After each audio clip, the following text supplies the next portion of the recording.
Il y a des images, des instants que je ne pourrai jamais oublier. Tout va dans le sens des mises en cause et rien n'est fait pour les victimes. On arrivera à un stade où les gens, par désespoir, finiront par faire justice eux-mêmes. Pour que la peur change de camp, et elle doit changer de camp, parce que notre société est gravement malade et tout ça pourrait très mal se terminer. Mais pour que la peur change de camp, il faut que l'état de droit harcèle les délinquants. De la haine. Oui, un peu de haine envers la justice. Il aurait pris ses 10 ans comme prévu. Elle serait encore là, Natacha ? Cette souffrance exprimée par les victimes et ce constat qu'elles font, il a un fondement réel, il est justifié. La violence de la délinquance, elle, a explosé. Et juste parce qu'il y a une erreur de fait, on vous remet une personne comme ça en liberté, sans contrôle judiciaire. Rigueur répressive contre tous ceux qui créent de l'insécurité. Les deux bouts de la chaîne, c'est ça pour convaincre un citoyen. Pour nous les victimes, je trouvais ça dégueulasse, il n'y a pas un autre mot. On ne se sent pas en sécurité, puis on a l'impression d'être toujours coupable en fait.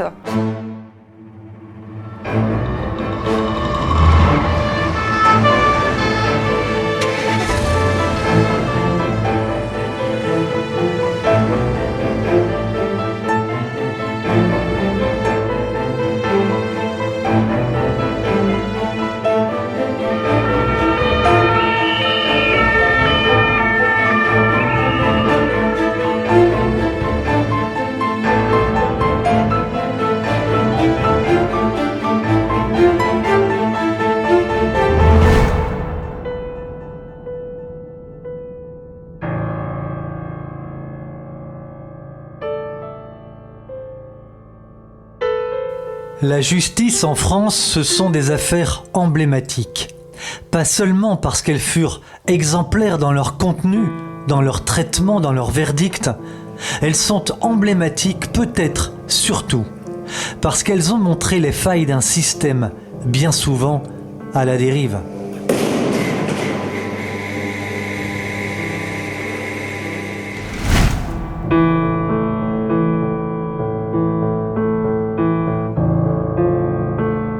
Les personnes que vous allez voir, que vous allez entendre dans ce documentaire ont traversé des épreuves différentes.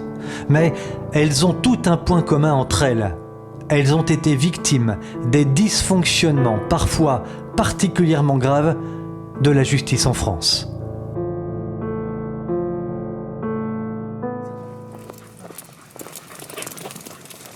Jeudi 20 mai 2004, Sylvia fait son jogging ici, dans ces allées. Elle est précédée de sa maman, quelques dizaines de mètres plus loin. En ces premières heures du printemps, la jeune femme n'est pas seule. D'autres joggeurs sont également de sortie. Il fait beau, le coin est idéal pour se détendre. Nous sommes dans le parc de Suresnes, au Mont-Valérien, tout près de Paris. Rien ne peut laisser présager le drame qui arrive.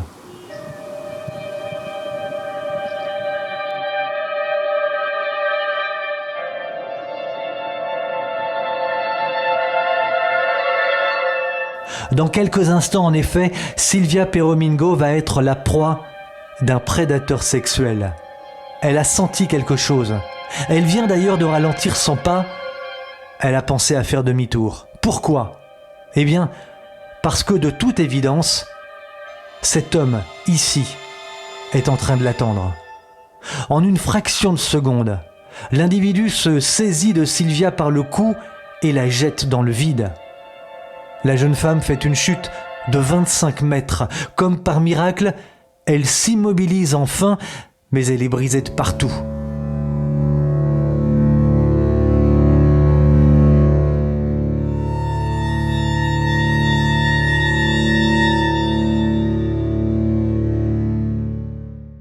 Son prédateur la rejoint quelques secondes plus tard.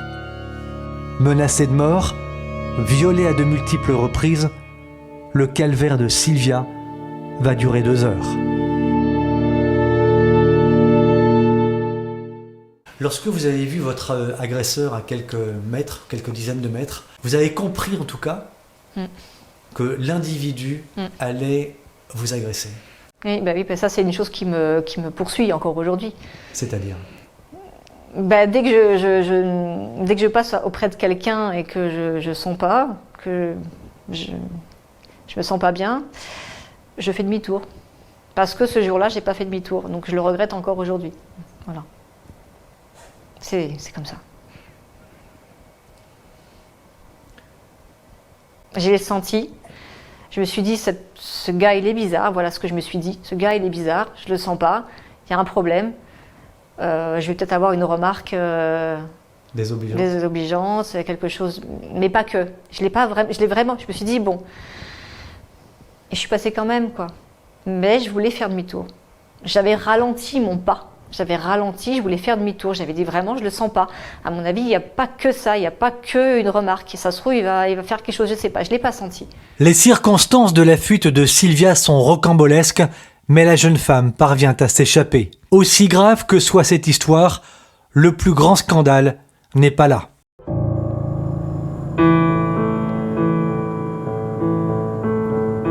Changement de lieu.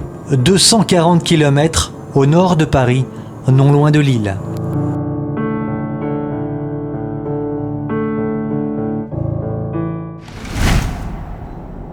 Cette petite route est toujours fréquentée par des joggers, on y vient seul ou accompagné, on y vient pour une promenade aussi.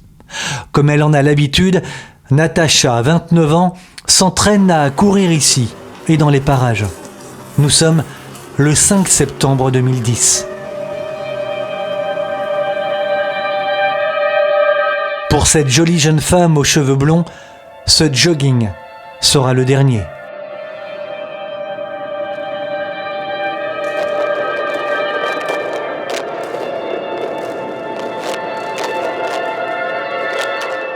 Le prédateur sexuel qui rôde dans les parages depuis déjà plusieurs semaines a ciblé sa proie.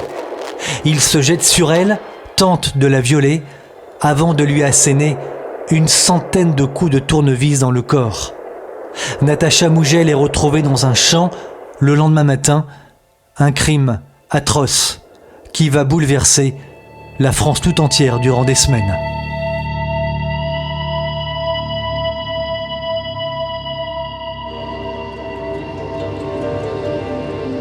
Quel lien existe-t-il entre le meurtre de Natacha Mougel et le viol de Sylvia Peromingo? Eh bien, ces deux affaires sordides sont le fait d'un seul et même individu. Alain Pénin. Cet homme est un récidiviste. Le plus grave dans ce dossier, c'est qu'après le viol et la tentative de meurtre de Sylvia, Pénin avait été condamné à 10 ans de prison, peine qu'il ne fera pas, car il va bénéficier d'une libération conditionnelle. Ce n'est pas tout. Il faut savoir que durant les 52 mois qu'il passera en prison, Alain Pénin va bénéficier de nombreuses permissions de sortie, comme en témoignent ces documents que la mère de Sylvia nous a confiés.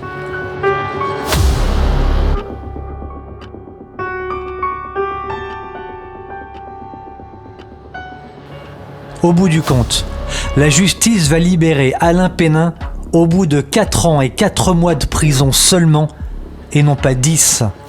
Raison invoquée, la bonne conduite de Pénin en prison. S'appuyant sur cette intuition qu'il ne fallait pas remettre Pénin en liberté car il allait tôt ou tard récidiver, Sylvia Peromingo alerte l'opinion publique. Elle va d'ailleurs le dire au tribunal lors du procès en 2006. Elle le dira à la presse, dans les journaux. Ces alertes ne vont avoir étonnamment aucun écho. Quelques années plus tard, Natacha Mougel tombe entre les mains de Pénin pour être assassinée. Je voudrais qu'on parle un petit peu de votre agresseur. Alain Pénin a été condamné et puis on sait qu'il est sorti avant de purger la totalité de sa peine. Est-ce qu'on vous a expliqué, Sylvia Peromingo, la raison pour laquelle il n'a pas effectué la totalité de sa peine de prison?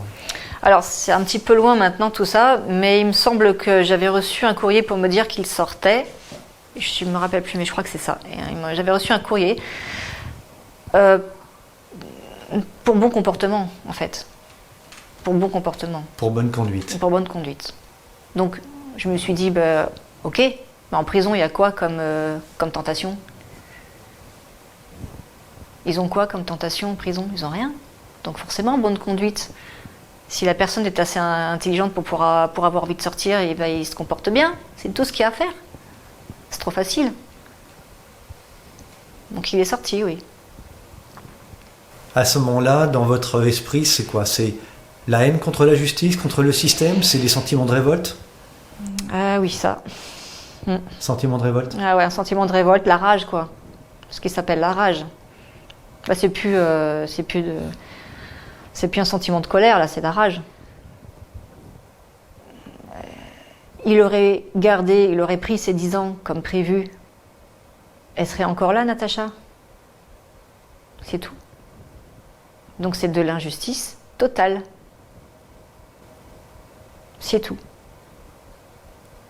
Et ça, moi, je peux pas. Vu ce que j'ai vécu, je peux pas laisser passer. C'est impossible. Sinon, je me regarderais pas dans un miroir. Hein. C'est pas possible. Vous saviez qu'Alain Pénin allait récidiver? Oui. C'était évident pour vous? Ah oui. Le dernier sondage qui fait état de moins d'un Français sur deux qui, au titre de la population qui fait confiance en la justice, il doit quand même interpeller énormément. Vous voulez dire que la justice est toujours ou principalement à la faveur des accusés et pas des victimes? En tout cas, les victimes, aujourd'hui, elles se posent beaucoup de questions sur la réponse pénale qui est apportée. Parce que quand vous avez des individus qui ont des CV d'ultra-violence, par exemple, puisque c'est le débat qu'on avait tout à l'heure, ils sont toujours dehors, qu'il faut être quasiment multirécidiviste pour enfin aller en prison, ça c'est pas possible. Nous on dit, même s'il y a des peines courtes, pourquoi on n'essaye pas la fermeté? Est-ce qu'un jour on pourrait essayer la fermeté? Il y a des pays scandinaves qui l'ont fait. Plus la peine, je dirais, de fermeté, elle est prononcée, exécuter, parce qu'attention, ça c'est important ce mot. Jusqu'à son terme. Voilà, jusqu'à son terme. Après, on parlera, si vous voulez, des réductions de peine, parce que là, il y a un vrai sujet, en plus avec l'escroquerie qui a été faite dans la dernière loi qui a été votée au Parlement. Les réductions de peine automatiques qui sont appliquées systématiquement. Les réductions de peine pour bonne conduite, entre guillemets, il suffit que vous ayez commencé à faire un peu de lecture, dire que vous avez un projet professionnel, que vous voulez être réinséré dans la société. Et en fait, tout ceci fonctionne. Et ce qui fait que là encore, on se retrouve dans la gestion de la population carcérale où les aménagements et les réductions de peine, elles permettent de libérer de l'espace puisqu'on ne construit toujours pas de places de prison. En matière de récidive et parmi les affaires les plus emblématiques d'une dérive manifeste de la justice en France, l'affaire de celui à qui on a donné, en fonction des lieux, en fonction des circonstances, de multiples surnoms. Joe the Killer, la bête de la Bastille, G le maudit, mais l'homme est bien plus connu sous le nom du tueur de l'Est parisien. Son vrai nom, tout le monde s'en souvient, Guy Georges.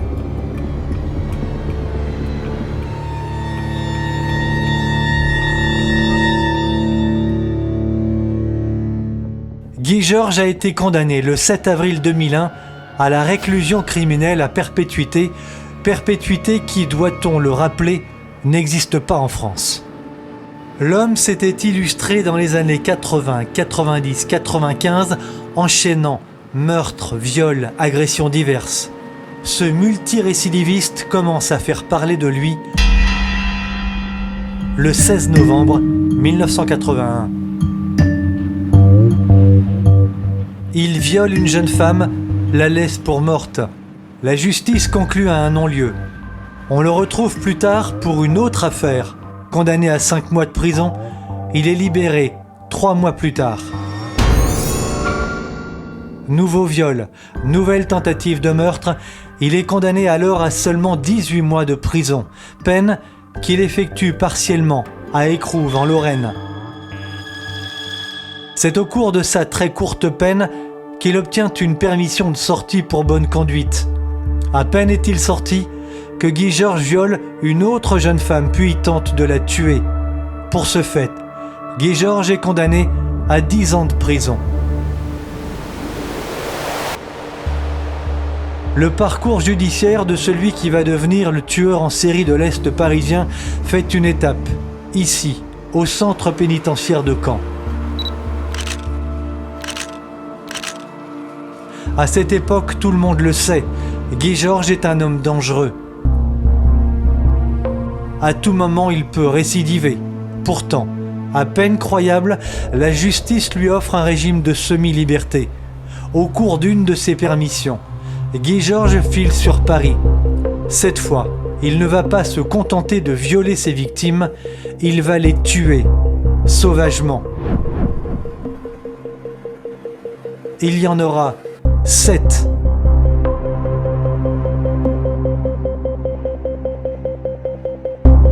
Catherine Rocher, Elsa Benadi, Estelle Magde, Hélène Frintin, Magali Sirotti, Pascal Escarfaille. Cette jeune femme âgée de 20 ans sera assassinée, ici, dans son appartement au 41 de la rue de l'Ambre, dans le 14e arrondissement de Paris.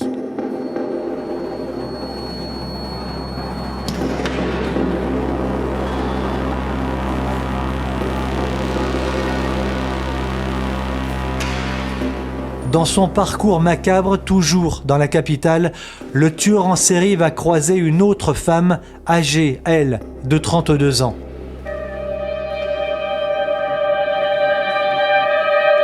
Agnès Nischkamp était cette jolie femme, architecte d'intérieur.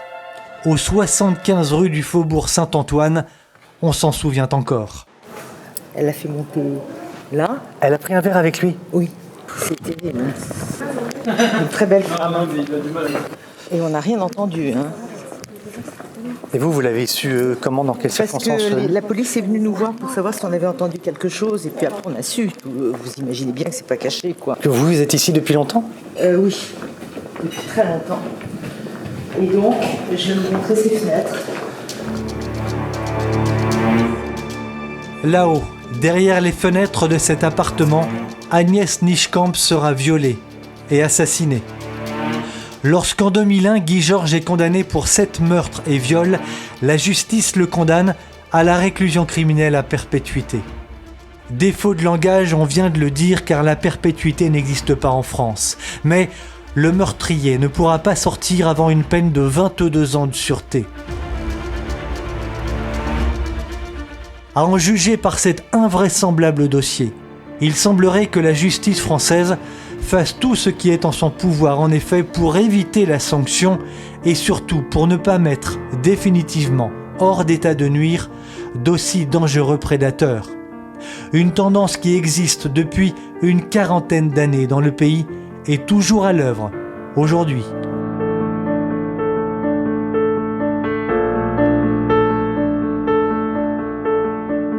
Or, l'État, la justice, n'ont-ils pas comme mission première de protéger leurs concitoyens? Ce système, il ne peut pas perdurer dans le temps. C'est bien pour ça que le dernier sondage qui fait état de moins d'un Français sur deux qui, au titre de la population qui fait confiance en la justice, il doit quand même interpeller énormément. Vous voulez dire que la justice est toujours ou principalement à la faveur des accusés et pas des victimes? En tout cas, les victimes aujourd'hui, elles se posent beaucoup de questions sur la réponse pénale qui est apportée. Parce que quand vous avez des individus qui ont des CV d'ultra-violence, par exemple, puisque c'est le débat qu'on avait tout à l'heure, ils sont toujours dehors, qu'il faut être quasiment multirécidiviste pour enfin aller en prison, ça c'est pas possible. Coupable d'avoir été victime? Coupable d'avoir été victime, absolument. Alors que ce sont des gens, et ça il faut bien s'en souvenir, les victimes n'ont rien demandé. Les victimes vivent leur vie, payent leurs impôts, aiment leurs enfants, font leur travail et se prennent des comportements unilatéralement décidés par autrui, par des personnes mal intentionnées, se prennent des attaques, des agressions, des meurtres, des braquages, des viols, des vols. Donc les victimes n'ont rien demandé et ce sont elles qui trinquent. Une personne dont le mari, dont le fils, dont le père, dont la fille se fait assassiner, à sa vie brisée pour toujours. Les condamnés, en revanche, il n'y en a aucun qui est condamné pour toujours. Aucun condamné en France n'est condamné pour toujours, puisque la perpétuité réelle en France n'existe pas. C'est aussi un bobard monumental, ça, qui est institutionnel, c'est-à-dire qu'en France, on a la peine de perpétuité. On se dit, le justiciable normal, moi le premier, on se dit, peine de perpétuité, ça veut dire que cette personne va rester en prison toute sa vie. En fait, il n'en est rien. Les peines de perpétuité peuvent être compressées à partir de 19 ans. Et puis même, pire, on a inventé les peines de perpétuité incompressibles. Les peines de perpétuité incompressibles sont supposées, là on se dit, ah bah là c'est sûr, là vraiment il n'y aura pas de libération. Eh bien si, au bout de 30 ans, il y a un réexamen, sachant que ce sont pour des personnes qui ont commis peine de perpétuité incompressible, ce sont des gens qui ont torturé, qui ont violé, qui ont tué souvent plusieurs personnes. On ne peut pas, on ne doit pas compter sur le ministère public pour porter ce qu'a à dire la victime. Bien souvent, le ministère public ne s'oppose pas au projet de libération anticipée.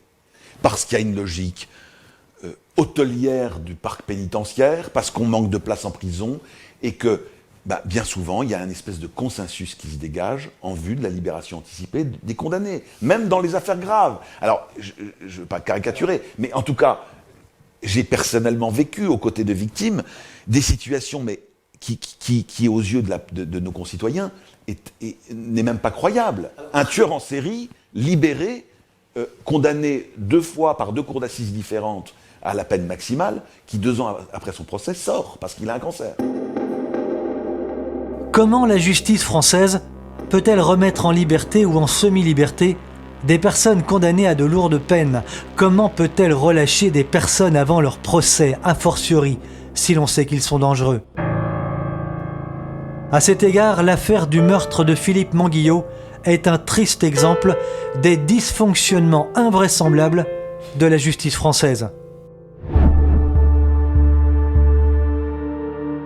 Philippe Manguillot, c'est ce chauffeur de bus de Bayonne qui, le 5 juillet 2020, alors qu'il terminait sa tournée, est tabassé par plusieurs personnes.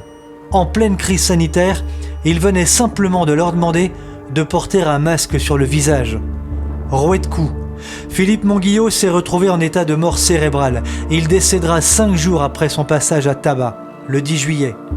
Quelques heures après le meurtre, 5 personnes âgées de 22 à 34 ans sont placées en garde à vue. 4 sont mises en examen et placées en détention provisoire. Le 6 novembre de la même année, 2 prévenus sont remis en liberté. C'est justement lors de cette remise en liberté, entre les mois de novembre et de janvier 2021, que l'un d'entre eux, âgé de 23 ans, est interpellé 2 fois pour violence aggravée, avant d'être finalement remis en prison, dans l'attente du procès. Nous avons rencontré Véronique Manguillot. Comme ses 3 filles, bien sûr, elle est terriblement meurtrie par la disparition tragique de son époux, mais elle espère que la justice entendra sa douleur et ses requêtes lors du procès à venir. Je constate depuis que mon époux a été tué, parce qu'avant, si vous voulez, voilà, j'écoute, voilà, c'était des informations qu'on a tous à la télé, j'entendais, je voyais tout. Mais nous, à Bayonne, bon, petite province, le Pays Basque, tout le monde sait, c'est tranquille et tout. Enfin, c'était tranquille, ce n'est plus, c'est fini. Voilà, on s'attardait pas sur des choses qu'on entendait dans des cités ou des trucs comme ça. Et en fait, c'est ce qu'on vit. Donc, enfin, je veux dire, c'est aberrant. C'est aberrant, c'est incroyable. On ne peut pas continuer à vivre comme ça. On ne peut pas. La justice ne fonctionne pas. Non. La justice, moi, comme j'ai dit, c'est ce que j'ai promis à mon époux sur son lit de mort. Je le dirai jamais assez. J'irai jusqu'au bout au procès pour lui, hein, même si je me dis, j'ai pas demandé d'aller dans un procès. C'est le procès de ma vie.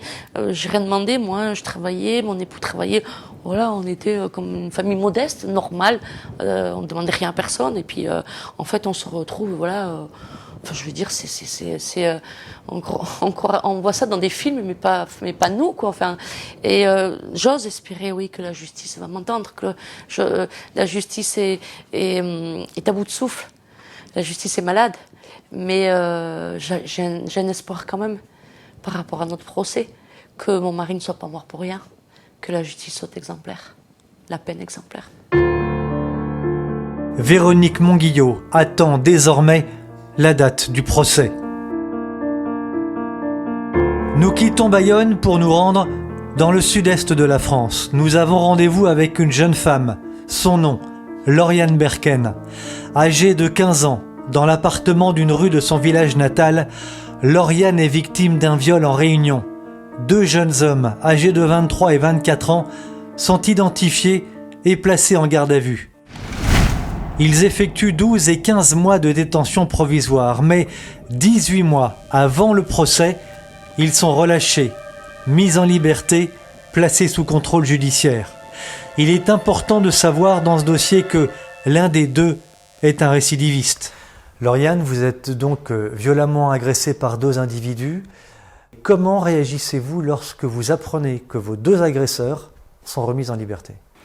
Alors c'est énormément de colère, la peur surtout de pouvoir les recroiser, l'appréhension de peut-être vivre ce cauchemar ou vraiment une peur énorme. C'est très stressant et c'est la peur qui revient, la peur, les flashbacks sur cette nuit-là. Oui, un peu de haine envers la justice, de les relâcher malgré toutes les preuves qu'il y avait, qu'ils ne soient pas restés quand même en prison jusqu'à la date du procès. Vous n'avez pas compris qu'ils soient relâchés? Oui, j'ai pas compris du tout. Donc c'était pour bonne conduite, on avait trouvé un travail, donc ils les ont mis sous liberté provisoire. On vous a donné comme justification le fait qu'ils se soient bien conduits en prison. C'est ce qu'on vous a dit? Surtout au niveau du travail. Un des agresseurs avait un travail, donc tout se passait bien. Il n'y a pas eu de problème en prison, très bonne conduite, donc ils l'ont relâché, oui. À l'issue du procès, les 2 violeurs sont donc condamnés à 6 ans d'emprisonnement. Ils n'en feront que 5. La peine purgée, le maire du village où s'est déroulée l'agression décide d'embaucher l'un des 2 hommes, commune qu'habite aussi Lauriane Berken. Alors ce qu'il se passe, c'est qu'on venait d'emmener notre fils à l'école et on allait se rendre dans le village et je vois quelqu'un de dos que j'ai reconnu immédiatement. Et donc c'était un des violeurs en tenue d'agent municipal du service technique du village. Et donc là, la panique, une panique, les pleurs. J'essayais de me préparer psychologiquement un jour à le croiser potentiellement. Mais finalement, je crois qu'on n'est pas préparé du tout psychologiquement. Le choc, il est terrible quand on revoit des années après son violeur, quoi. Donc, de le revoir, ça m'a complètement anéanti. Donc, à nouveau cauchemar, insomnie, j'avais plus faim. Grâce à des conseillers municipaux, j'ai pu en discuter aussi avant d'avoir le rendez-vous avec le maire du village. Et donc, la plupart s'opposaient à son embauche, mais le maire n'a rien voulu écouter et l'a embauché. Le docteur Maurice Berger est pédopsychiatre et psychanalyste spécialisé dans la prise en charge des enfants et adolescents violents.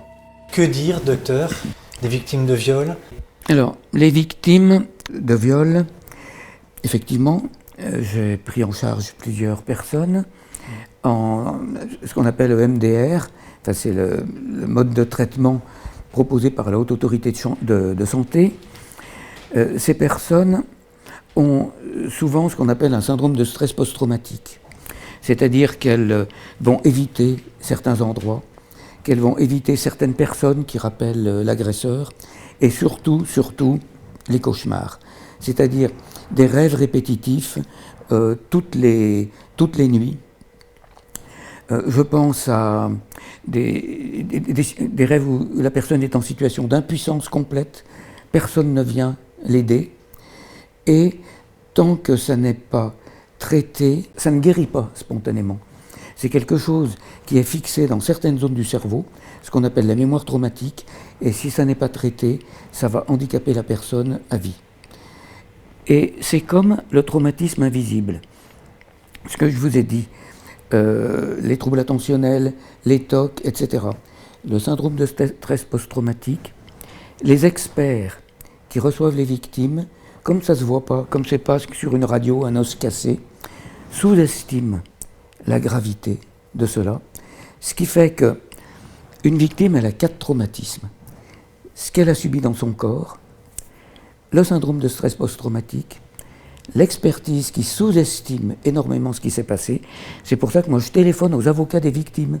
Je leur dis attention, il y a tel trouble, tel trouble, tel trouble, tel trouble. Ça figure dans les brochures de l'Agence régionale de santé, etc.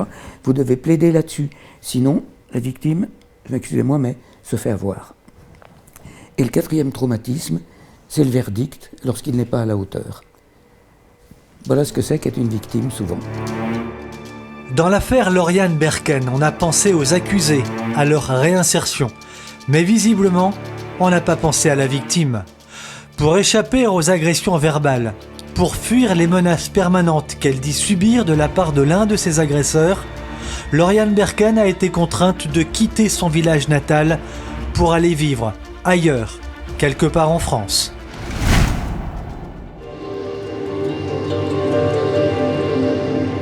Certains ont dû quitter leur village, d'autres familles ont dû quitter la France. Des parents de victimes ont bien voulu nous recevoir pour nous en parler. Nous nous y rendons.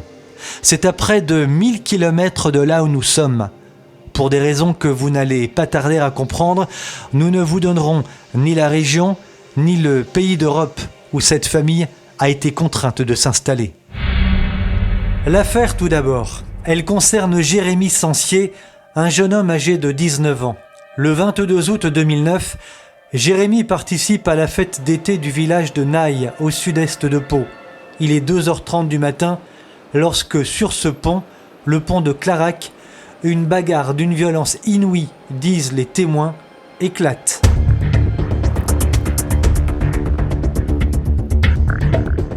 Sans que l'on sache pourquoi, un groupe d'hommes, 7 ou 8, fond littéralement sur Jérémy. Ce dernier est frappé, mis à terre et battu. On sait que l'on va s'acharner sur Jérémy Sancier. Il reçoit 7 coups de couteau, 4 au visage, 2 traversent la boîte crânienne. Le 7e, au thorax, lui transperce le cœur. Jérémy ne se relèvera pas. 5 hommes sont arrêtés. Durant sa garde à vue, l'un d'eux fait des aveux. Il est à l'aube de ses 18 ans, il est placé en détention provisoire. Mais, coup de théâtre, l'individu est relâché 2 ans après.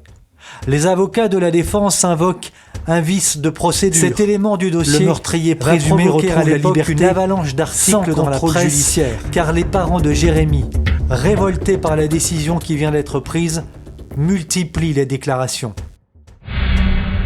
Joël et Corinne Sancier, merci beaucoup de nous recevoir chez vous, à votre domicile. Ma première question, Corinne, est la suivante, c'est comment, en tant que mère, avez-vous réagi lorsque vous apprenez la libération du présumé meurtrier, en tout cas qui vient de faire des aveux? Comment réagissez-vous en tant que mère? Alors en tant que mère, j'ai réagi vraiment très très mal. Je n'arrivais pas à comprendre le système judiciaire, que l'on puisse remettre des mises en cause en liberté en sachant ce qu'ils avaient fait sur mon fils et avec quelle violence ils l'ont tué. Et pour moi, c'était impensable que l'on, après des actes pareils, on puisse remettre en liberté des personnes et qu'on ait pu pratiquer un effet rétroactif sur un texte de loi qui ont permis d'effacer, de balayer, de gommer tous les aveux qui avaient été faits. À l'heure actuelle, au bout de 12 ans, je ne l'accepte toujours pas. J'ai toujours cette colère en moi d'avoir fait mon maximum pour défendre mon petit. Et je l'ai dit à l'écran de M. Fogiel, j'ai dit pour moi, faire une chose pareille, je rends la justice complice du meurtre de mon fils. Parce qu'avoir des aveux et effacer tous ces aveux, tout le dossier, effacer tout le contenu du dossier des aveux que nous avions, pour moi c'est inacceptable. Et au bout de 12 ans, je ne l'accepte toujours pas. Je dis c'est honteux. On ne se met pas à la place des parents. Une loi est passée, ok, c'est un fait. On l'applique en 2014, puisqu'elle est passée en 2014, mais on ne pratique pas un effet rétroactif sur cette loi, parce qu'on va balayer tous les aveux des meurtriers. Et donc, pour moi, j'ai du mal à l'exprimer. C'est inconcevable qu'on fasse des choses pareilles. Joël Sancier, comment avez-vous, vous, en tant que père, en tant qu'ancien policier, avez-vous vécu cela, cette mise en liberté?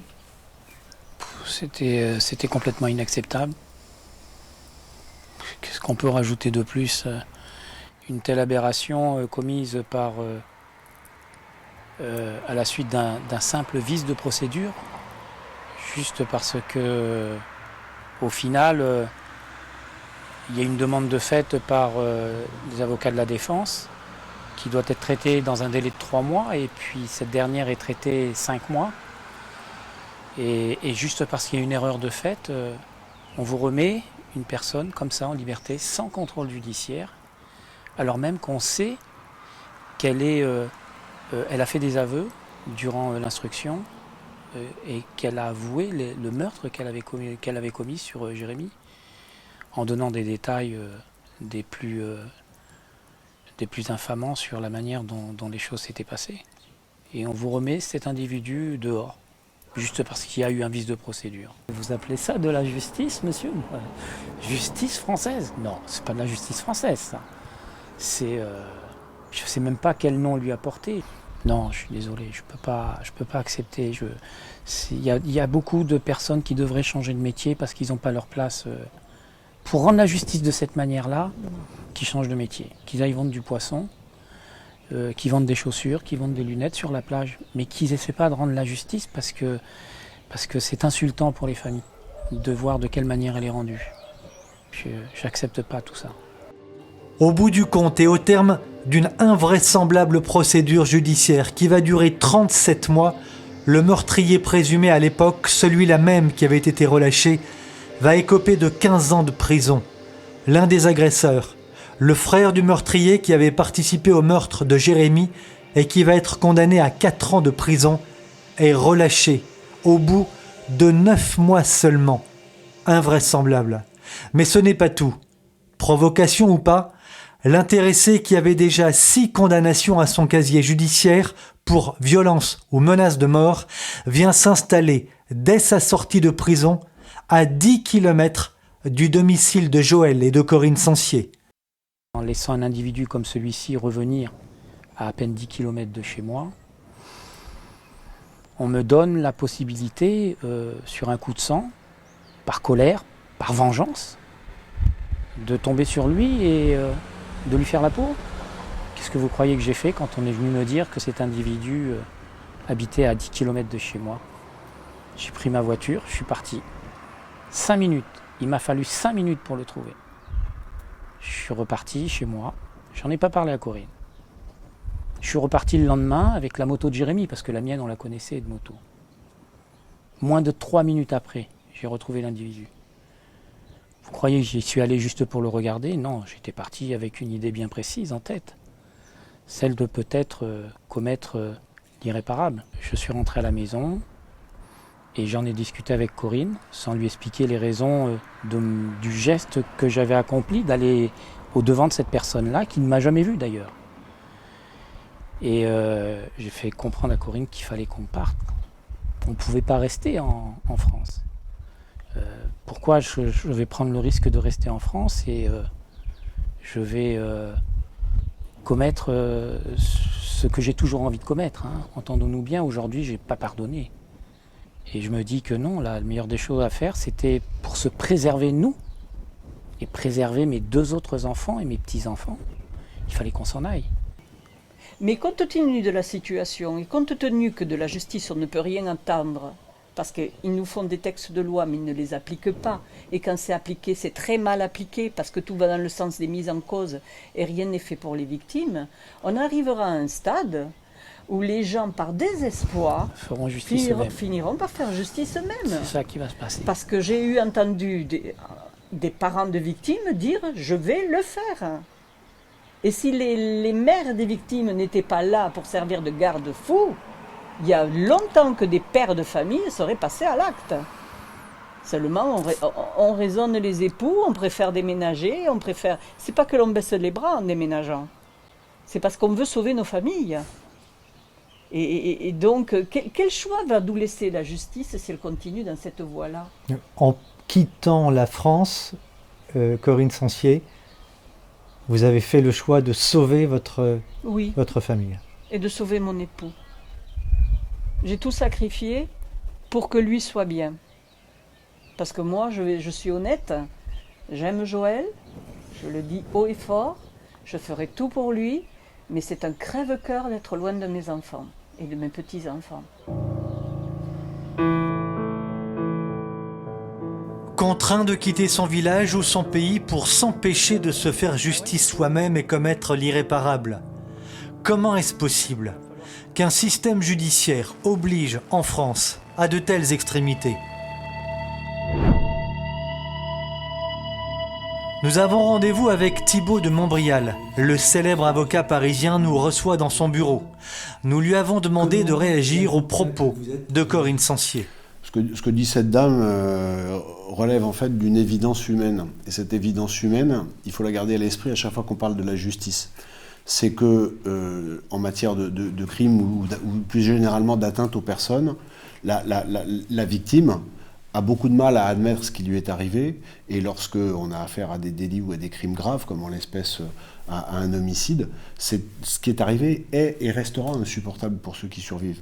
Donc la seule façon d'avoir un corps social qui garde une cohésion, c'est que les victimes aient confiance dans la façon dont la société va réagir en matière de justice. Quand je dis justice, c'est au sens large, c'est-à-dire c'est une chaîne qui commence par la police et qui aboutit à la justice. Donc l'effet pervers, mais le gros risque d'une justice qui dysfonctionne, c'est qu'on en arrive par d'étape en étape et de renoncement en lâcheté à ce qu'un jour, des victimes, effectivement, considèrent que l'appareil judiciaire d'État n'est plus en mesure de leur apporter la justice à laquelle elles aspirent légitimement. Précisément. Le problème est que cette justice à laquelle elles aspirent ne leur donne plus, pourrait-on dire, ne leur donne pas satisfaction. Et depuis bon nombre d'années déjà, entre l'État, la justice et les justiciables, les clignotants sont au rouge. Combien sont celles et ceux, en effet, qui ne s'en sont jamais plaints?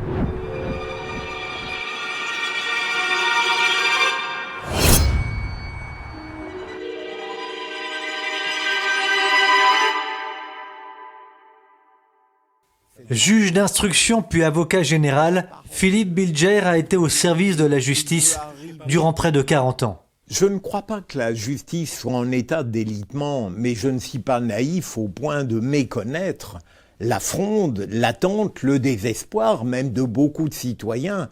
Et vous avez évoqué à juste titre les victimes. Ceux qui ont eu affaire à l'institution judiciaire, j'en ai rencontré beaucoup, m'ont toujours dit qu'ils avaient l'impression d'une sorte de condescendance, voire de mépris de la part du magistrat à leur égard, comme si le citoyen, en se mêlant de la justice, ne se mêlait pas de ce qu'il regarde, alors que profondément, un citoyen a apporté son regard sur la justice. Et les principaux mots, il est complètement anormal que des citoyens, où que ce soit, soient obligés d'attendre des années des jugements ou des arrêts. Lorsque telle cour d'appel met 5 ans pour rendre un arrêt, on a le droit à ce moment-là de la fustiger.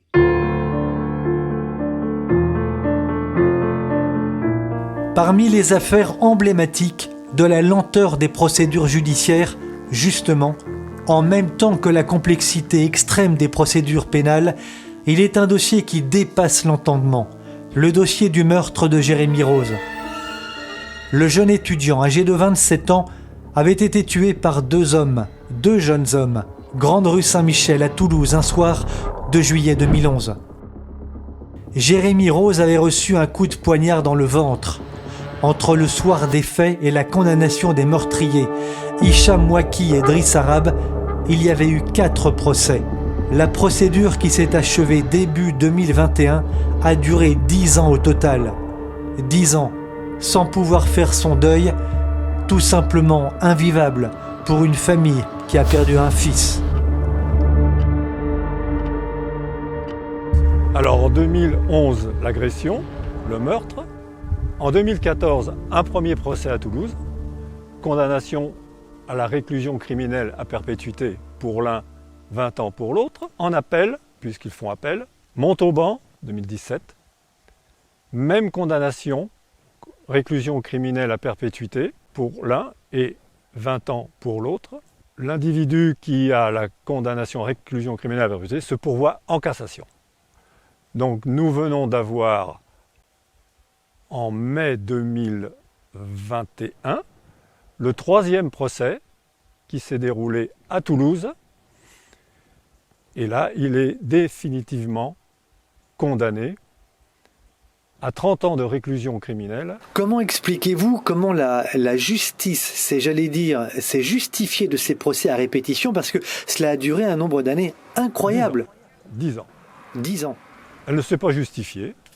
Elle a pris pour argent comptant toutes les demandes qui ont été faites de la part de ses avocats et de cet individu. Au cours du tournage de ce documentaire, nous constatons, et nous le verrons également un peu plus loin, qu'à la lecture des témoignages que nous recueillons, la fracture qui s'est installée entre l'État, le système judiciaire français et la population est d'une criante réalité. Dysfonctionnement, injustice, il va même jusqu'à parler d'humiliation. Gilbert Laury est un homme calme et posé, mais il n'a pas de mots assez durs pour évoquer sur fond de multiples procédures son lourd passé de victime. Bijoutier durant 40 ans, passionné par sa profession, mais braqué à 4 reprises au cours de sa carrière. Par 2 fois, parce que c'était une question de vie ou de mort, cet ancien bijoutier très apprécié par la population a été contraint de faire usage de son arme à feu. Il nous conduit jusqu'à son ancien commerce.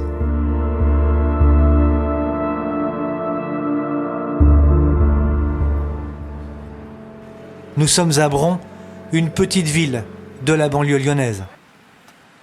Mon commerce était là. C'était une bijouterie, donc maintenant c'est un optique. Une bijouterie braquée en 1977, 1984, 86 et en 2011. Le mode opératoire est souvent le même. 2 hommes, cagoulés, armés, pénètrent à l'intérieur. Ils menacent le bijoutier et son épouse et tentent de rafler ce qu'ils peuvent. Le 3 avril 1986, Gilbert Laury se défend face aux voyous qui viennent d'entrer. Parce qu'ils viennent de le braquer, le bijoutier se saisit de son parabellum 9 mm et tire à son tour, 3 fois. Il tire également vers le complice qui, de l'extérieur, vient de faire feu sur la vitrine du magasin.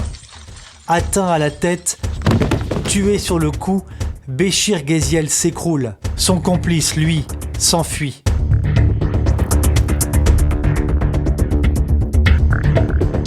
Pour ce fait, la justice reconnaît la légitime défense à Gilbert Laury. Mais en 2011, alors qu'il vient d'être à nouveau victime d'un braquage, la justice le met en examen. Pour cette 4e affaire, il est important de savoir là aussi que son nouveau braqueur venait de sortir de prison. 13 jours auparavant seulement, l'individu se trouvait en effet en cellule. Ce que vous avez vécu, vous et votre épouse, Gilbert Laury, on en garde des traces jusqu'au bout? Oh là, on l'oubliera pas. Jamais? Ah non, non, non. Non, non. On ne peut pas oublier? Ah non, on n'oubliera pas. Vous savez, quand vous tirez sur quelqu'un, comme ça s'est passé en 86, vous voyez le scénario, vous voyez le gars qui s'écroule devant vous. Voilà, ça on ne l'oubliera pas. Est-ce qu'on regrette? Oui, je regrette d'avoir enlevé la vie à quelqu'un. Ça, c'est immuable. Ça, on ne peut pas faire autrement que de regretter. Je n'ai pas une âme d'assassin. Je me suis défendu. Parce que vous dites que dans ces instants-là, on ne peut pas réfléchir. On ne réfléchit pas. On ne réfléchit pas. Ça va tellement vite. Ça va tellement vite. Il faut savoir qu'un braquage, ça dure quelques minutes. Quand il rentre et qu'il vous braque, ça dure quelques secondes. Là, il est rentré, en 86, il est rentré avec un cabas. Il m'a dit simplement, fais pas le con, et il a tiré. Voilà, il a tiré, je ne lui demandais rien. Mes agresseurs, ceux de 2011, les derniers, ont été condamnés, ils ont fait 16 mois de prison.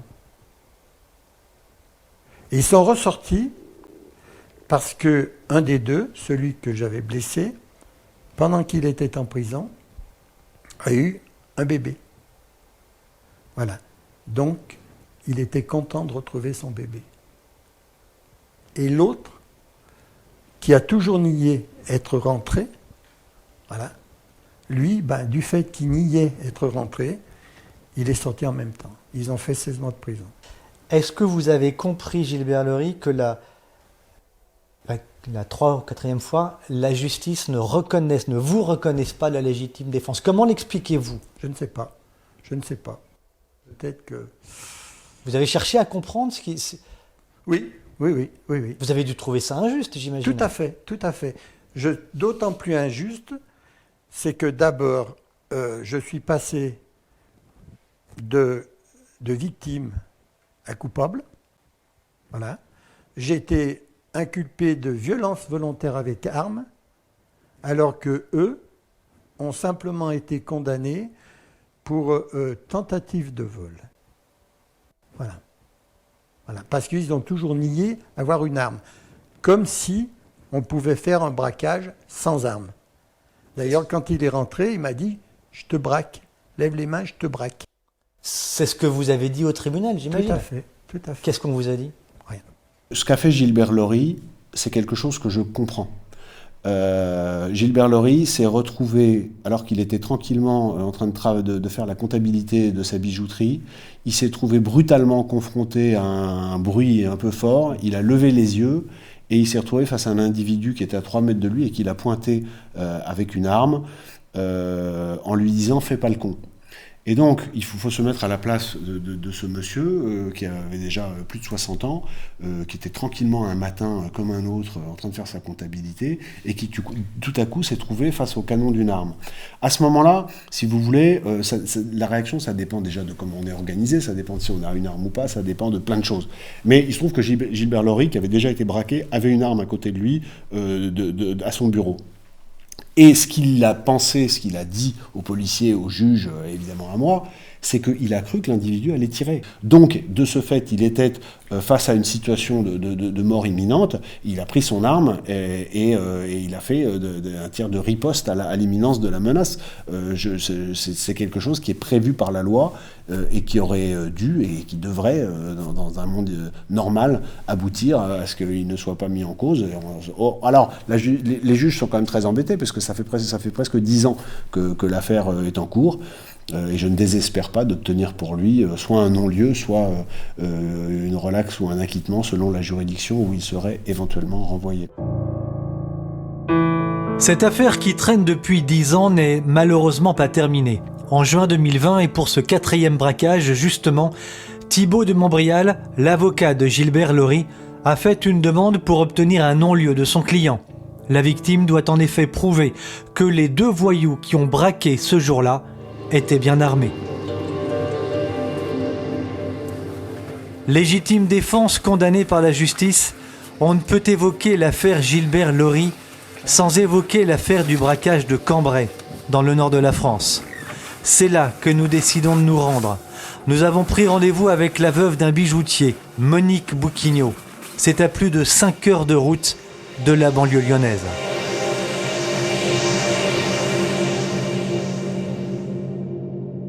« 3 février 2011, il est 17h45. 2 hommes cagoulés font irruption dans ce commerce du centre de la ville. Un 3e homme attend dehors. Il fait le guet.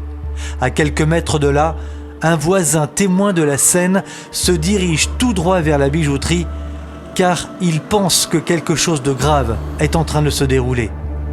Les malfaiteurs sont surpris, ils partent en catastrophe, raflant 40 € dans la caisse. Mais avant de fuir, le geste est incompréhensible. L'un des individus poignarde Hervé Bouquignot qui s'écroule, touché à l'abdomen. Il meurt peu de temps après. Les meurtriers sont interpellés quelques jours plus tard, identifiés grâce à l'ADN relevé sur les lieux du drame. Dans un premier temps, lors du procès, Sofiane Bacha, l'un des 2 malfrats, est condamné à 17 ans de réclusion criminelle, mais il va faire appel de la décision. des 3 ou 4 accusés qui se sont rendus donc coupables des faits qu'on leur reproche, certains ont déjà été libérés? Un a été libéré, celui qui avait pris 7 ans, il a été libéré, il n'a pas fait 5 ans. Vous l'avez rencontré dans la rue? Je l'ai rencontré dans la rue. Vous l'avez croisé? Oui, je l'ai croisé. Et alors? Et ma fille aussi l'a croisé. Ben, vous avez un sentiment de colère qui vous monte. Précisément, les accusés ont pris 7 ans, 17 ans, 20 ans, avec des remises de peine, en tout cas pour au moins l'un d'entre eux. Vous, Monique Bouquignot, vous avez pris à perpétuité. À perpétuité. Quoi qu'on fasse, quoi qu'on dise, nous, notre remise de peine, il n'y aura pas de remise de peine. Notre peine, elle sera tout le temps là. Et quand je dis la peine, c'est la véritable peine. Ce n'est pas la peine carcérale, c'est la peine que nous avons en nous. Et qui est latente, qui est toujours là et qui revient actuellement comme un boomerang. Parce que au début, vous dites, ils sont en prison. Voilà, ils sont en prison. Et puis là, plus les années passent, plus vous dites, ils vont sortir. Et là, vous revivez parce que vous dites, qu'est-ce qui va se passer? Voilà, qu'est-ce qui va se passer? Voilà. Et ça, c'est ma hantise. Quand j'en parle aux filles, on me dit, ben non, il faut que tu... Mais non, maman, non, ça va aller, etc. Non, j'ai peur. J'ai peur pour elles, j'ai peur pour eux, parce que je me dis, s'ils ont tué une fois, pourquoi ils ne tueront pas Pourquoi ils ne viendront pas faire des vilaines choses, sans penser au meurtre? Mais voilà, vous savez, ce sont des gens qui n'ont ni foi ni loi. Ni foi ni loi.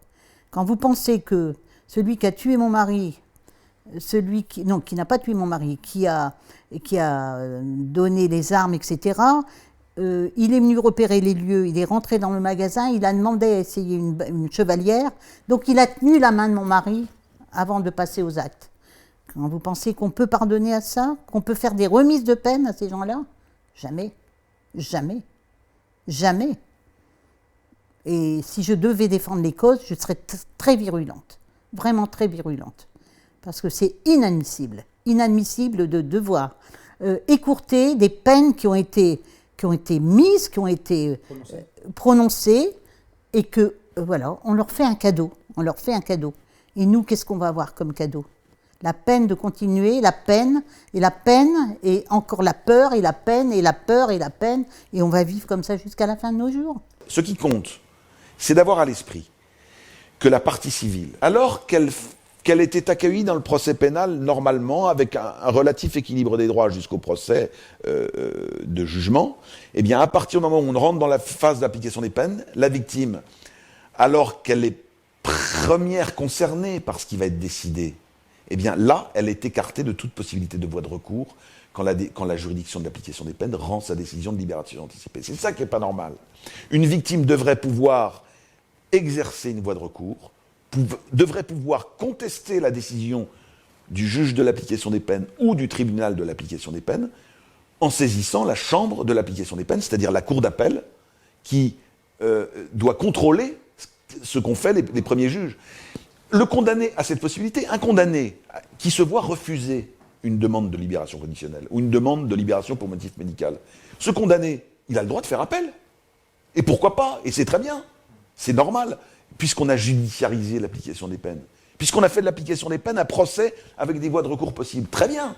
Le condamné peut faire appel d'une décision de refus de libération. Mais comment expliquer, comment justifier que la victime, elle, ne puisse pas faire appel d'une décision qui libère de manière anticipée son agresseur ou le tueur d'un membre de sa famille? Ça n'est pas compréhensible. Alors, la réponse, c'est de dire, oui, mais le parquet a la possibilité de faire appel. Je ne tolère pas qu'il y ait réduction de peine. Je ne tolère pas. Les remises de peine, Monique Bouquignot, c'est, pour vous, mépriser les familles des victimes? Absolument. C'est une grande, grande, grande injustice. C'est d'une très grande injustice.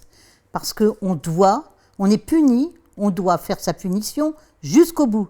C'est quoi cette remise de peine? À quoi ça rime, cette remise de peine? Ça ne rime à rien. Comme si c'était un assassinat bradé. Bah oui, ils l'ont fait. Eh ben bon, c'est pas aussi important qu'on voudrait bien le dire. Ils ont tué, mais bon, après tout, s'il y a une remise de peine, c'est que c'était pas si grave que ça. C'est que c'était pas si grave. puisqu'on vous dit, bon, vous aviez 20 ans, bon, vous êtes bien gentil, donc on va vous laisser ressortir un petit peu avant. Voilà. Mais attendez, donc les droits de la victime seraient en quelque sorte délégués au parquet qui les exerce ou pas. Vous savez, en matière d'application des peines, la position du parquet, je parle d'expérience, pour l'avoir vécu de maintes et maintes fois, la position du parquet va très souvent dans le sens de la libération anticipée. Le parquet appuie dans 9 fois sur 10, très souvent, je ne vais pas faire des statistiques, le parquet, le ministère public, est très souvent en parfait accord avec le projet de libération anticipée. Comment expliquez-vous ça? Parce que ça semble incompréhensible. Mais je l'explique par ce dogme judiciaire, ce dogme qui règne en maître dans l'idéologie judiciaire actuelle, qui est de dire que la peine n'est pas l'affaire de la victime. La peine est l'affaire du ministère public, l'affaire de l'intérêt général, incarné par le ministère public. Sauf que quand la victime se retrouve nez à nez face à l'un des anciens accusés d'un mari, d'une épouse, d'une fille, elle est directement concernée. Depuis des années maintenant, je ne cesse de dire qu'il est profondément anormal que la victime n'ait en pratique pas son mot à dire dans cette affaire. Et je dis qu'au contraire, la victime est la première concernée par un projet de libération anticipée de son agresseur ou du criminel dont elle a subi le crime. Ce que je dénonce, c'est le fait que, une immense majorité des peines ne sont pas mises à exécution.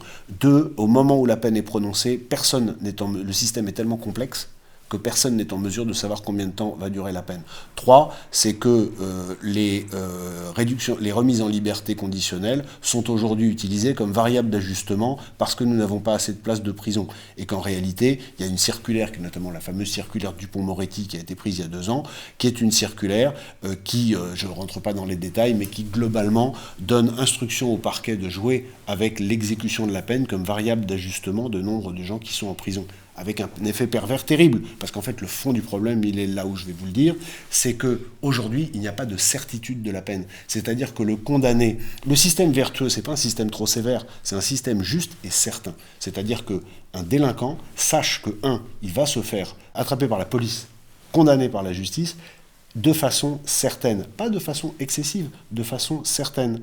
Le délinquant, s'il sait qu'il va avoir une sanction qui va lui coûter, que ce soit de l'argent pour les tout petits délits, que ce soit de la prison pour les délits plus importants, va nécessairement réfléchir. On n'éradiquera pas la délinquance. La délinquance est également humaine par nature. Mais par contre, on en limitera le volume et les effets. La justice française ne laisse-t-elle toujours qu'aux accusés la possibilité de faire appel, sachant que ces derniers en usent et en abusent? La justice préfère-t-elle protéger les accusés ou les victimes?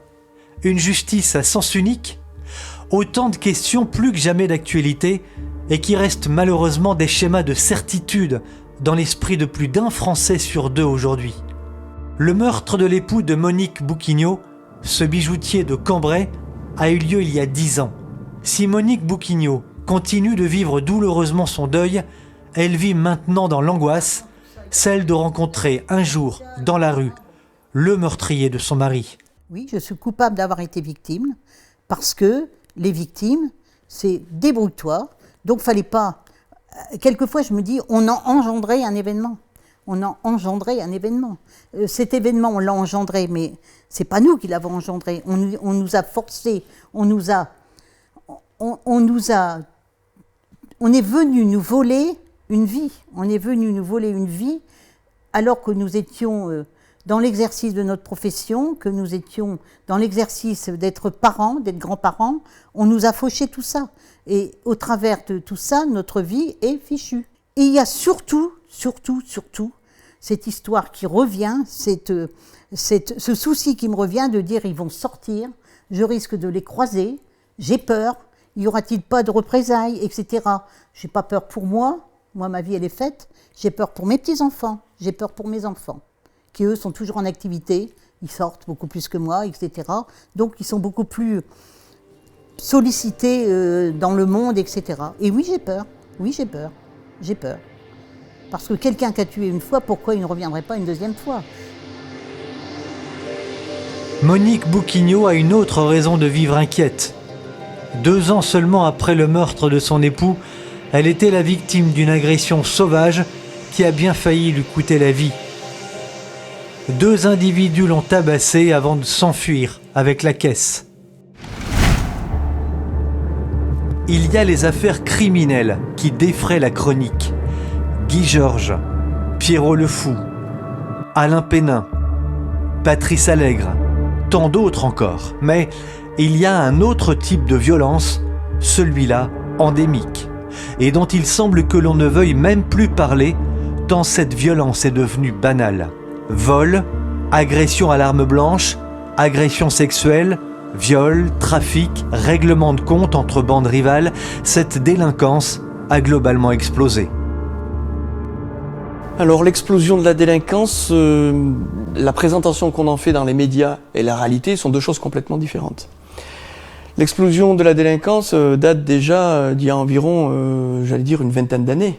La violence de la délinquance, elle, a explosé. Il n'y a plus de délinquance sans violence. Autrefois, il y avait un certain nombre de délits, d'infractions qui étaient commises sans violence. Aujourd'hui, ça devient extrêmement rare. Et tout délit, le crime par essence est violent, mais tout délit s'accompagne désormais d'une violence gratuite. Et là, pour le coup, on peut parler d'explosion. Illustration à Bayonne. Nous avons rendez-vous avec Alain Barcos, il est membre de l'association créée en soutien à Philippe Monguillot, le chauffeur de bus tué en 2020. Pour lui, cela ne fait aucun doute, la délinquance a réellement explosé. Ah oui, totalement, oui, totalement. Il n'y a pas un jour sans qu'il y ait un fait divers, une agression, une incivilité. C'est au quotidien, ça n'arrête pas actuellement. Ouais. Sur Bayonne, il y a eu un cafetier qui s'est fait agresser là, dans la semaine par une vingtaine de jeunes à la fermeture de son bar. Il y a une jeune fille qui a été agressée sexuellement dans quelques rues à côté. Il y a des policiers qui se sont fait foncer dessus par une voiture. Il y a un jeune qui a été agressé aussi parce qu'il est voulu venir en aide à une amie à lui. Voilà, donc tout ça en très très peu de temps, quoi. Mais après le confinement, dès que les gens ont commencé à ressortir, là il a commencé à y avoir beaucoup de violence. Ouais. Et ça continue sans arrêt, quoi. Mais même à la télé, ils n'en parlent pratiquement pas, ils parlent que du Covid. Le gouvernement n'intervient pas, ne fait rien, il n'y a aucune action. Non, il y a une totale impunité qui fait que aujourd'hui, ceux qui agressent, ils continuent, quoi. Alors, les homicides, c'est un sujet un peu particulier. Il y a un indice qui a été créé par Alain Bauer, qui est très intéressant, qui mêle les homicides et les tentatives d'homicide, disant que les tentatives d'homicide sont jamais finalement que des homicides ratés. C'est-à-dire que la personne, l'auteur a raté son coup, a tiré à côté de la personne qu'il visait, ou alors la médecine a sauvé la personne en question, et donc on n'est plus dans un homicide, mais dans une tentative d'homicide. Ces homicides et tentatives d'homicide, qu'Alain Bauer, donc le grand criminologue français, a rassemblé sous le nom de taux d'homicidité, ont doublé en 10 ans. Ça a doublé. On a fait plus 118% je crois en 10 ans. Donc c'est pas rien. C'est pas rien, les tentatives d'homicide, c'est des violences très graves, des violences qui mènent à des morts. Donc voilà, ça va des vols, des cambriolages tout simples, mais qui restent très graves et qui, soyons honnêtes, gâchent le quotidien des Français, jusqu'aux homicides et tentatives d'homicide, qui là font plus que gâcher le quotidien, ils tuent. Les standards éducatifs ont beaucoup évolué. Et, je crois qu'on empêche de moins en moins les jeunes d'être violents. On les laisse faire. Ils sont moins, moins éduqués, moins bridés que nous l'étions peut-être à leur âge. Et puis vous avez l'explosion de tout ce qui concerne les réseaux sociaux, les jeux vidéo, qui ont été probablement un levier amplificateur de la violence chez les jeunes. Parce que vous savez comme moi que dans un jeu vidéo, on peut tuer des dizaines de personnes sans que ça ne pose aucune difficulté.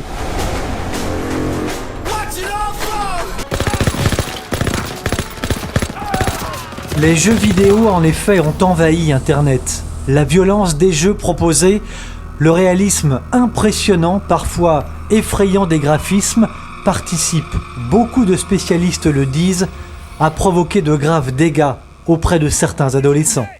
Je pense que ça fait partie probablement des causes de l'explosion de la violence, où les jeunes ne font plus la différence entre le monde virtuel et le monde réel. Quand vous voyez des jeunes qui, en région parisienne, s'agressent à coups de marteau, très honnêtement, je pense qu'il y a 25 ans, on n'aurait jamais vu ça. Donc la violence est devenue banale. Elle est aujourd'hui banalisée. Le nombre d'homicides en France a atteint 863 en 2020, en sachant que le pays a connu 2 confinements en raison de la crise sanitaire. De 2016 à 2020, les violences sexuelles ont fortement augmenté dans le pays, plus de 3% de viols et plus de 12% de tentatives de viol. Pour comparaison, dans le même temps, nos voisins italiens n'en ont enregistré que 271, soit près de 4 fois moins.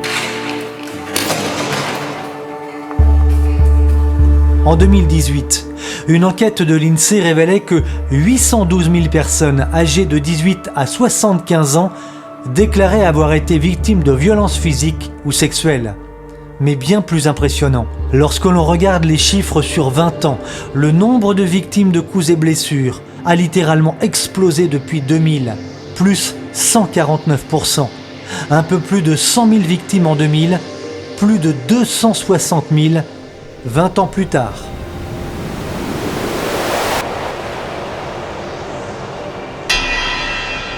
Une insécurité grandissante en France, au regard des chiffres, c'est la triste évidence du quotidien en effet. Le sujet préoccupe de plus en plus la population confrontée à un ensauvagement progressif de la société. En novembre 2005, cet ensauvagement s'illustrait dans les banlieues d'une vingtaine de villes françaises, mais s'était étendu à 200 communes de l'Hexagone. Les émeutes qui gagnaient une grande partie des cités avaient provoqué la destruction de 10 000 véhicules, mais aussi, et il en a été bien peu question, de quantité de petits commerces détruits par des incendiaires. Nous avons retrouvé l'une des victimes des émeutes d'Évreux. Voilà tout ce qu'il reste de son outil de travail. Nous, on n'a pas de travail. À jour d'aujourd'hui, c'est terminé. Victime que nous avions interviewée il y a 16 ans pour la télévision. Cette ancienne commerçante tenait un salon de coiffure avec son époux. Le bâtiment avait entièrement brûlé. Après la destruction de son outil de travail, Catherine a décidé de quitter la ville pour partir ailleurs. On a subi des agressions sur le salon, tous les 3-4 ans à peu près des bris de glace. Et on a même subi quand même une agression à l'arme blanche. Mon mari, à la sortie, un soir, était attendu derrière et a été attaqué à l'arme blanche par 2 individus masqués qui voulaient voler la caisse. Il s'est retrouvé avec un couteau sous la gorge et donc c'est pas évident quand même d'accepter une chose pareille et donc il a donné la caisse, bien entendu. Au départ, ce coin n'était pas chaud du tout, c'est devenu petit à petit, ça s'est dégradé. Mais sinon, avant, c'était un quartier qui était très bien. Vous êtes arrivé en quelle année dans ce quartier d'Évreux? Alors nous, on a dû arriver en 91. Et vous voyez, madame, régulièrement, vous voyez au fur et à mesure des mois ou des années la dégradation du climat? Oui, tout à fait. Et les agresseurs sont de plus en plus jeunes. Jusqu'à 2005, explosion des banlieues. Oui. Et émeute à Évreux. Et là, qu'est-ce qui se passe pour ce qui concerne votre commerce? Eh bien, en fait, ils se sont arrangés pour mettre le feu à tous les commerçants du centre commercial. Donc, il n'y a pas eu, les pompiers n'ont pas réussi à stopper le feu. C'est à cette date, madame, que nous nous sommes rencontrés en 2005. Et vous m'avez dit, de toute façon, avec mon époux, on a décidé de partir. Ah oui, on ne voulait plus rester déjà, parce que ça se dégradait d'année en année. Après l'incendie volontaire de son commerce, l'un des mineurs responsables a été condamné à lui verser 3 € par mois, durant 6 mois. 16 années ont passé, à Évreux comme dans la plupart de ces quartiers, rien n'a changé, en témoignent ces articles récents. La délinquance, la violence de la délinquance augmente, mais d'après Laurent Oberton, s'appuyant sur les sources dont il dispose, les chiffres officiels seraient très en deçà de la réalité. Est-ce que selon vous, il y a les chiffres officiels et ceux qui ne le sont pas? C'est-à-dire, est-ce qu'il y a des chiffres cachés? Alors, des chiffres cachés par le gouvernement, le renseignement est très prudent avec ça parce qu'il sait que le sujet est très à risque et que dans ses rangs, en plus, il y a des éléments, disons, un petit peu perturbateurs qui seraient prêts à faire fuiter des chiffres très dérangeants. Moi, c'est ce qui m'a aussi permis d'écrire La France Orange Mécanique, c'est que on a des gens justement qui ont des yeux pour voir, qui voient le renseignement et qui en ont un peu marre que leurs dossiers qu'ils amènent tous les jours sur les bureaux des ministres soient jetés au panier. Donc à un moment, ils se disent, il y a une volonté d'ignorer nos avertissements, nos alertes, donc on va trouver le moyen de les diffuser autrement, en utilisant les lanceurs d'alerte qui sont grillés socialement, qui n'ont plus rien à perdre pour vous servir, et on va se servir de ces gens-là pour passer nos messages.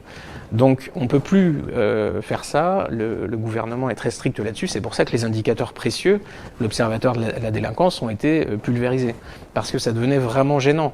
On nous expliquait que tous les jours en France, toutes les 24 heures, on avait 2400 violences physiques volontaires sur des personnes adultes, on avait 265 viols et tentatives toutes les 24 heures. Cette absence de politique pénale, tout le monde le dit, il suffit de comparer avec les autres pays européens.